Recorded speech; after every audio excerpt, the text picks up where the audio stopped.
What's good, Knicks Nation? What a crazy NBA draft. What a crazy night. Disappointing night for Knicks fans, for me personally. However, with late breaking news, the New York Knicks, as you see announced there, have got themselves a steal. An undrafted player, a point guard, Montero from the Dominican Republic, from the Overtime Elite program. Did a pre-draft breakdown with Jacob Polacheck, and this video will follow that. I'll bump the video as well. Also spoke to Rafael Barlow about Montero in the pre-draft process, and he saw him live at the Basketball Without Borders program some years back as well, and thought he was the best player at that event. So Montero, a borderline first-round talent the Knicks have got. Now the terms of the deal haven't been disclosed. Could be a two-way deal, or just a unguaranteed deal as well. But an absolute steal. Montero, borderline first-round talent, the New York Knicks. So for me, whilst it's still a disappointing night, this changes a lot of things. To get a player of this quality undrafted as well was a great pickup. So check out the video with Jacob and I, and we broke down his game, his season with the Overtime Elite, and we'll be on Friday night. We'll be chopping this up more as well. Peace. Look, let's start with his strengths, because I had a nice chat with Rafael Barlow, and he had a chance to see him some ways back at the Basketball Without Borders, competition, and he was going up against Josh Giddey, and Rafael said that to him back then, he looked like the best player on the court, and obviously a lot of fans are seeing the success Josh Giddey is having in the league right now. So, why don't you give us your scouting report on John's strengths? Yeah, the one thing that comes to mind at first is just how much he makes the players around him better. And he plays with a guy like Dom Barlow, who he's a 6'10" forward that can really drive to the hoop, and it works out well with the pick and roll, getting baskets. But then really his 3-point shooting is a definite strength. The shot selection can be a little spotty at times, but when he gets an open shot, there's a good chance he's going to hit it. And then oftentimes during a game, you blink and he'll have 20 points, 10 assists, and you didn't even notice it. So he can quietly put up some really big numbers without having the flashiest game. Yep, definitely. That comes across on film.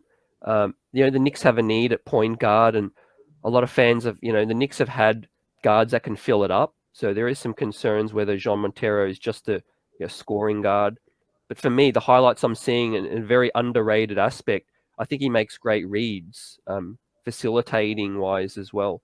And, the Knicks, they're very, very low in assists. They have a read and react offense with Tom Thibodeau, and they often miss the open man. And from what I'm seeing is, Jean's feel for the game is excellent. What are your thoughts on that? Yeah, and you notice it because he's obviously a lot more mature than a lot of the other players at OTE. You have 16-year-olds, 17-year-olds that are still kind of figuring out what kind of player they are. I think that John really knows the kind of player he is, and he can play to those strengths. So I think that's a definite plus. And you notice that throughout his play. Yeah, great. And just before we hit on the weaknesses, just focusing on his strengths, what parts of his game do you think could go to the next level? And also, with further development and his ceiling, is there any kind of NBA comps that come to your mind? And it's okay if you don't have any. Yeah, the one that comes to my mind, I was just talking with Dash who runs the Overtime Experiment Twitter account. He watched a lot of these games, and I talked to him, and he was looking at the per 40 minutes numbers, and then just their overall play. I would have to say Terry Rozier. There's a lot of similarities in those games. Two smaller guards that can score the ball, that can distribute the ball, and their stats are very similar. Yep, excellent. That's great. And we have some stats here, which we'll dive further into shortly. As a preview, it's a pleasure to receive these from Jacob. But yeah, I guess Terry Rozier, a lot of fans will be excited to hear that. Given he's not getting that kind of a buzz just yet, is Jean. But like we said, the Nike Hoop Summit coming up on April 8th, I believe. Yeah, I believe that's correct. Yep. Yeah, he'll have a chance. Do you see his stock being able to rise? Tankathon currently have him ranked in the 23rd selection. So where do you see his fit in terms of the first round and where he can get to? Yeah, I think that right now I would agree he's probably in that 20 to 30 range. But I think that with a really good Nike Hoop Summit performance, he could rise up even further than that. It is a really deep class, so there are a lot of guys, but I would say that he can move up, and it will really be, like you said, the competition. There are a lot of question marks about how good was the competition he was playing at Overtime Elite, and how much will that translate to the next level. So playing high-level competition at the Nike Hoop Summit, that will be really telling. Yeah, definitely. And you mentioned the maturity. It's worth mentioning Jean was playing in Spain, I believe, wasn't he, before this season? He had a few seasons in Spain. So that, he's, often, not a lot is said about kids that leave home early or leave their country early to learn the pro life. And that, I think that experience is going to hold him well. Yeah, and that was something that Overtime Elite did a really good job of. I know earlier you mentioned Chris Duarte. His cousin, Luis Duarte, is a teammate of John's at Overtime Elite. They played together, so it was good seeing those guys. And yeah, it was. They had a lot of international prospects. They did a really good job of bringing in international talent. And in my talks with the league, it sounds like they're going to be bringing in some international competition next season. Wow, that's exciting. Yep, that's great. And yeah, we're joined by Jacob Polacheck on Knicks Buzz. Give that like button a shove. And Jacob, now let's talk a bit about the weaknesses. And I want to start with defensively. A lot of Knicks have had a lot of players in the past that are very one-sided players. How is Jean's defense, in your eyes? He's a good defender. He's not a standout defender in my eyes, and a lot of that is just due to his overall size. And his size is a weakness, I'd say. He's an undersized guard. He's not tiny. It's not insurmountable, but it's definitely going to be a challenge at the next level, and he'll definitely need to put on some weight to compete at the NBA level. Yep. Yeah, definitely. And it's great that you can see him becoming, a solid defender. In terms of other weaknesses, what is John's, most glaring weakness or concerns that scouts have? I would say it's the shot selection. That's really been an issue because he will pull up from anywhere on the court, and that a lot of times can be a good thing, but a lot of times that can be a detriment. Sometimes it seems like he just needs to let the offense flow and just get into a rhythm instead of forcing shots from 30 feet out. And that would be the biggest weakness that I've seen.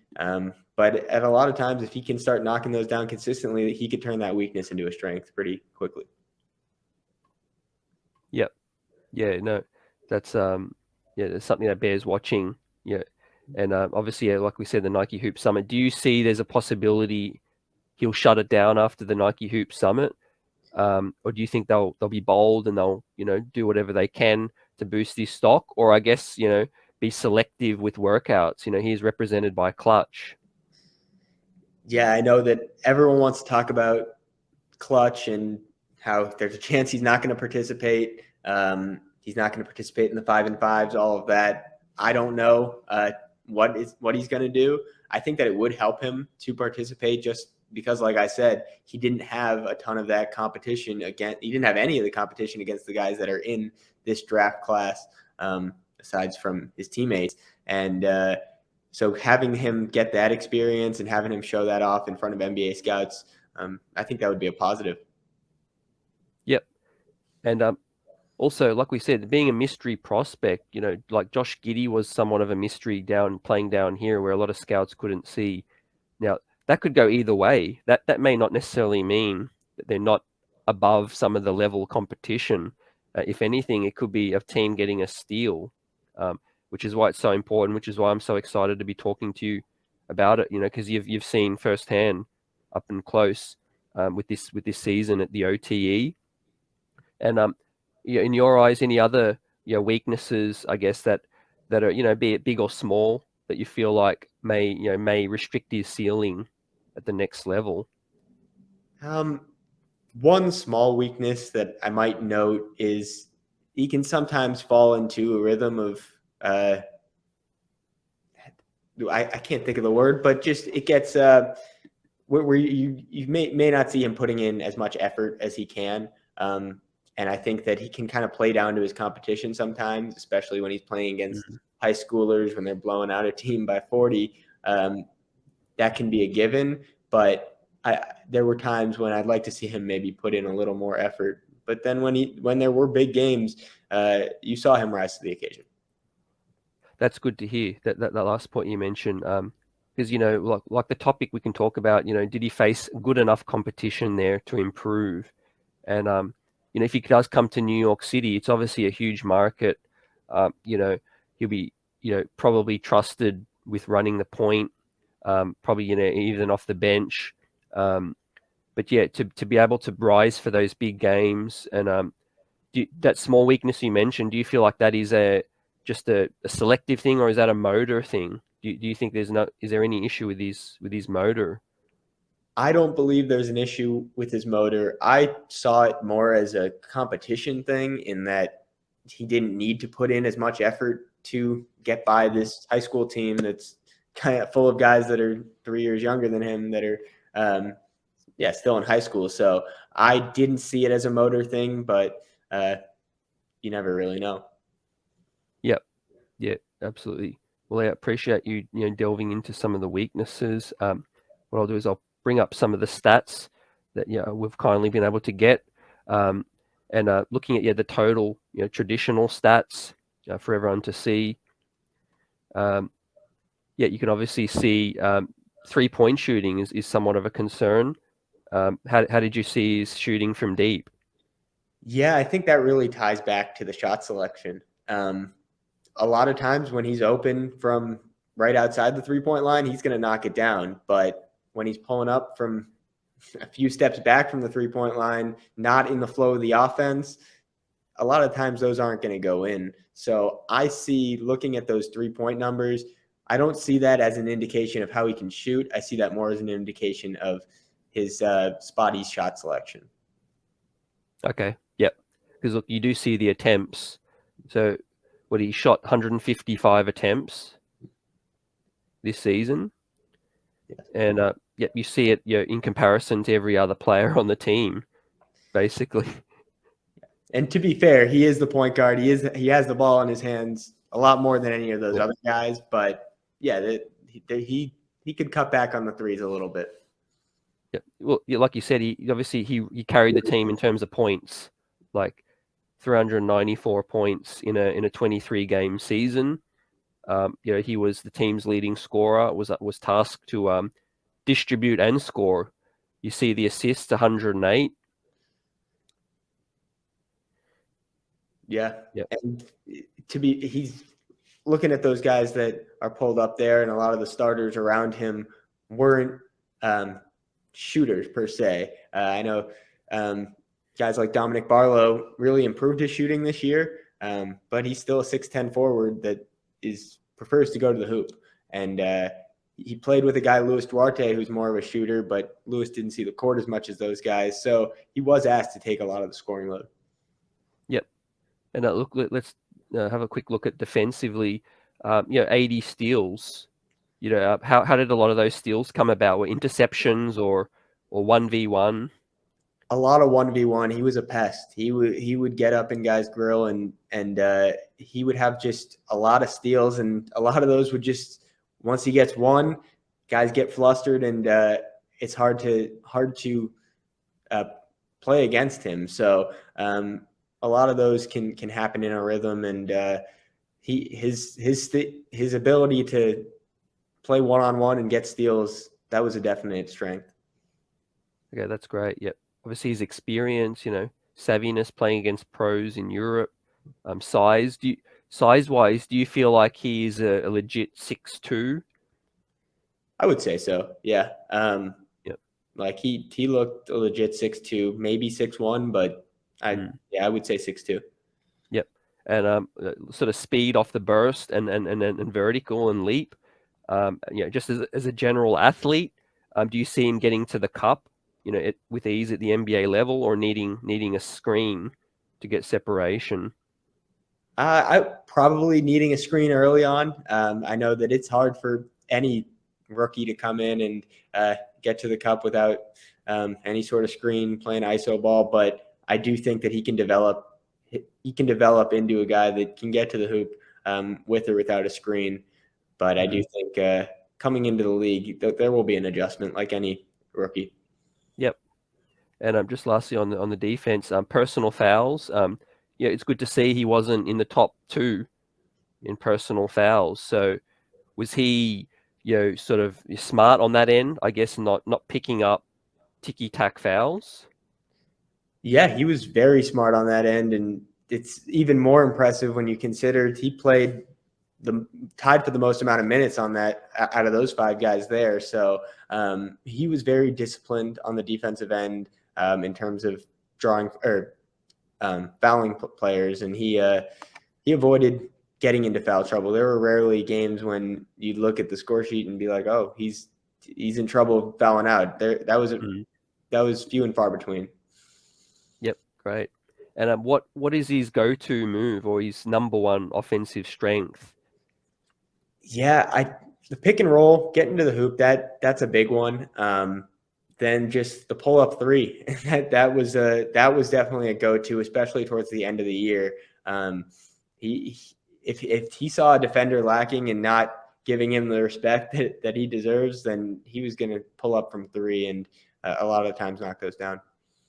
Yep, no, that's good to hear. Obviously, he has that confidence. New York Knicks need that guard with some confidence and that moxie to not be afraid to take a big shot as well. And like I agree with you, I don't think the shot selection would be an issue long term going to the next level. This is clearly a team that he's tasked to carry the team. But what stood out for me, like I said, being underrated, was whenever there was an open man, whenever he penetrated, there was a dish to be had. He wouldn't force it and take contact. He would kick it out. He'd be a willing passer. Yeah, and I think that goes back to getting into the flow of the offense. Once he decides he wants to get into the flow of the offense, he will look for guys and find guys in the right spot. I think a lot of those missed threes weren't even a part of the offense. It was just getting up the court and firing away right away. So a lot of those were early in the shot clock, not really getting into the offense. Yep, absolutely. And we just tick over to the advanced stats now. So you could see, per possessions, he played the most possessions. Defensive rating, obviously had slightly the worst defensive rating. But given he played so many more minutes, wasn't a whole lot more. Offensive rating, it's interesting, 107. What stands out to you from these advanced stats? Yeah, looking at the advanced stats, the 107 offensive rating stands out to me a little bit. I thought it would have been a little bit higher. And then, usage rate, 27%. That is high, but it's not surprising based on the way he played. And then a 19.9 defensive rebounding percentage. That's higher than I expected, and that shows a lot about his ability to grab boards on the defensive end. Yep. To me, what's also encouraging is the steal percentage on defense, 5.7. That tells me, and like he's just said, obviously he has the maturity and some size on some of these younger prospects. Like you said, they played high school competition as well. But do you see that as being something that it could be a calling card in the pro level? Is it something he just took advantage of, or is there a real substance to him being a solid defender? Yes, I think so. I think that like you see the stats there. He definitely got a lot of steals and was good at flustering his opponents. I think that he can bring that to the next level. I think he is. I do think there is the questions on being undersized, but I see that more on the offensive end. On the defensive end, I think he can compete with NBA guards. Yeah. Is there that bit of that grit in him? Is he not just a finesse player? Is there some competitiveness and grittiness There's in there? there's definitely some grittiness, and I think that a lot of that comes from his experience overseas. He came into this league with a lot more experience probably more experience than any other player. So he's played against high level competition, and so that grittiness showed. Yep. And if his role in the NBA is leading a team at some point, how was he with turnover percentages and down the stretch in close games? Was he making the right play, the right read a lot of the time? Yeah, a lot of the time he was. Sometimes he missed some big shots, but he also made some big shots. So down the stretch in games, he wants to have the ball in his hands and he wants to put up that final shot. I think at the NBA level, he might not have that opportunity, nor may it be the right decision to have him taking those shots, but he's willing to take them, and that says a lot about his character. Yeah, no, thanks for that. That's great. The assist percentage as well, it's worth me mentioning, 24.2 assist percentage, shot creation. Well, that's like I said, a lot of time he gets penetration and he dishes back out for an open shooter. Yeah, like I said, when he gets into the flow of the offense, when he allows the offense to really run its motion, he can find guys and put guys in the right positions. You see guys like Alex Sarr, Dom Barlow, Jai Smith, all those guys are guys that play at the basket, that are post players that get most of their points at the hoop. Jai Smith was a guy, he probably had 90% of his points as lobs from John Montero. So Yeah. he was good at finding those guys at the hoop. Yeah, absolutely. And we just have a quick look at the per 100 possessions as well. Obviously, the 1,300 possessions, the 3-point shooting, is a concern. But obviously, as Jacob mentioned, the attempts. You look at the attempts, 11 3-point attempts. Yeah. I think that just goes back to what we were talking about earlier. I would like to see him cut back on those 3-point attempts. I have no problem with him shooting 3-pointers if they're in the flow of the offense, but a lot of the times they just felt forced, and I think that's an indication that shows in the numbers. That's why I see that kind of numbers.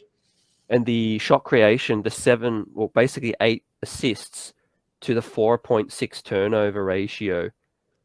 Given your observations, what contributed to that?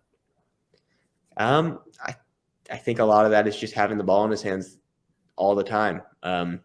You're going to have a high assist numbers. You're going to have high turnover numbers when you're having the ball in his hands as much as he did and controlling the offense.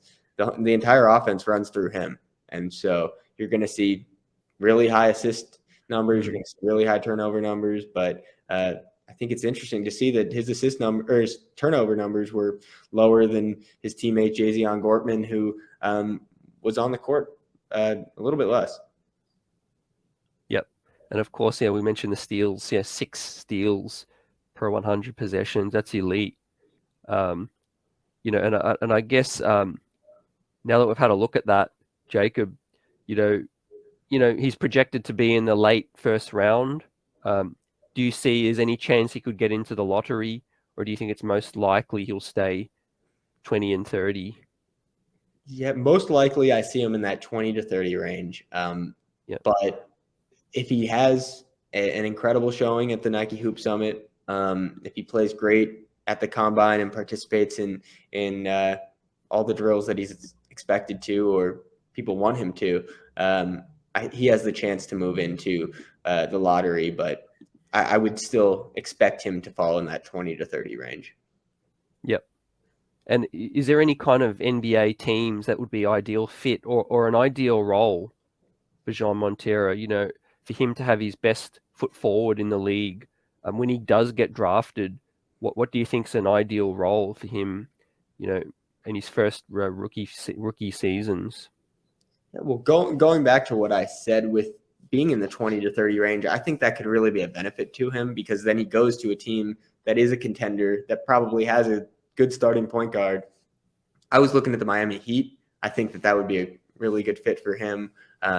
Playing under Kyle Lowry, that would probably help him a ton. I do think that he needs to go to a team with a veteran point guard that he can learn under, that he can really learn how to be an NBA point guard, because I think that he was able to develop a lot of his skills at Overtime Elite, but he never really had a contemporary to look up to train his game after, to model his game after. He was one of the older guys there, and he was a guy that the other players looked up to. So he never had that player to look up to help him with his game. I think he needs that. Yeah, I think so too. And I think there's a huge upside in refining that, as a floor general, because, like we said, the burden to carry a team, and obviously he wants to put up points, that's his bread and butter. And, when he's made this decision to go to Overtime Elite, the numbers need to pop. He had that pressure to really put up the points. And I think maybe not as focused on the other parts of his game as much. Whereas I think, if he had a more clear defined role on a college team, I think the other parts of his game may have shone a lot more. Yeah, I think there are benefits to if he would have gone to college. But I think that by him going to Overtime Elite, we got to see the full package. We got to see him with the ball in his hands, doing what he does. And so I think NBA teams can look at that and say, okay, we can refine this. We can take these strengths and elevate them, and we can take those weaknesses and maybe cut those back a little bit. Yeah, maybe just for the viewers as well, give us maybe one or two wow moments throughout the season. Was there a few wow moments where you just thought, okay? Yeah, well, you can see all the highlights, and you can see all of those wow moments. So I'll give you one that I found off the court. Was really after a game when he was inactive, he wasn't able to play. I see him in the practice gym. He's in a jeans, striped sweater, and he's just putting up shot after shot. And you just saw the work ethic there. He was always in the gym, always putting up shots, and always looking to improve his game. Like I said, you can see all the highlights on YouTube and on Twitter. He had plenty of amazing plays, but to see him after a game that he didn't even play in, still going out, putting up shots and refining his game, that was an eye-opener. Yeah, no, he definitely looks hungry. And I'll put the link into the description to the Overtime feature. They did a 10-minute feature on him. Did you check that out? Yeah, I watched some of that, and then I know they play a lot of times they'll play those pregame at the games, and those are always fun to watch. They do a great job of curating content around the players and getting people to really know who these guys are, who these 26 athletes are. Yep. Yeah, and of course, it leads us to, like we said, the Nike Hoop Summit. That's going to be huge for Jean Montero. He's confirmed for the world team as well. So that's going to be a real chance to see, like Jacob says, him up against, other high level competition. As we know, the Clutch Sports Pro Days, they're probably going to, if they do have him in that, they're going to accentuate his strengths, and it's going to be very scripted, per se. Yeah, there's a lot of talk about the Clutch Pro Day and will he play in the Combine. We'll see what happens, but with the Nike Hoop Summit, that will be telling. Yep, no, definitely. And let's just have a quick dive into other prospects, Jacob. While I've got you, March Madness so far as well. Who are your who do you really love, and who are some sleepers that you've liked so far? Yeah, well, looking at the guys at the top of the draft, you've got the Chet Holmgrens, Jabari Smiths, you got Paolo Banchero, Jaden Ivey, like all those guys are superb, and I'm excited to see them at the next level. I think that if we're looking at sleepers, if I really want to say Dom Barlow, overtime elite, he is a guy that I think is a major sleeper in this draft. I know some have him mid-second round, late second round. I see him as an early second rounder, maybe even first rounder. That might be a little bit of a stretch, but he's exactly what you want in a modern NBA 4. Can stretch the floor. He really worked on his three-point shooting a lot this year, and I think that he can offer a lot to NBA teams. Yeah, definitely. And the overall strength of the class, Jacob, it's been talked about a lot about how it's not deep with superstars, but it's very deep in terms of NBA starting talent or contributors, and parity from 10 to 30 something. Do you see it the same way? What are your thoughts on the strength of the class? Yeah, I think it is deep all around. I think everyone wants to talk about the 2023 draft at the top of it, where you have Victor, you have Scoot Henderson. Those are the top of the top. Maybe they might be, if they were in this year's draft, they could be number one. But I think overall depth in this draft is a definite standout. Yep, no, that's good to see. The New York Knicks, for Knicks fans watching, we're currently in the 11th selection, chance to move to 10, 9, and obviously always chance to move up. But yeah, some intriguing prospects, a lot of them. Really enjoyed talking to you about Jean Montero and diving further into that. You're welcome back anytime after March Madness, so we can chop it up a bit more. Absolutely, I appreciate you having me on. This was great. Yep, wonderful. And all the viewers can find Jacob on Twitter at Jacob Polacheck as well, doing great work for Zag's blog, and anywhere else others can find you. Yeah, all my social media is at Jacob Polacheck. You can find my work on zagsblog.com. And if you're a fan of law firms, head over to law.com. We got some law firm content for you, but for the basketball content, that's for Zag's blog, Made Hoops. That's where I do my stuff. Yep, yeah, amazing. And I guess what's next for you right now? Are you are doing a lot of coverage for the tourney? Yeah, I'm doing a little bit of coverage for the tournament, but for the most part, my coverage is for law.com. That's where I do most of my work from Monday to Friday, 9 to 5. So I don't have as much time to watch the tournament all day, but I watch a good amount, and I'll be having a Overtime Elite story coming soon. Okay, wonderful. Yep, well, stay tuned. The links will be in the description. If you've enjoyed this interview, really appreciate it if you hit the like button, subscribe to the channel. We'll be bringing you more draft coverage on Knicks Buzz, and we'll see you on the next one. And Jacob, it's been a pleasure, and take care. Awesome. Thank you so much.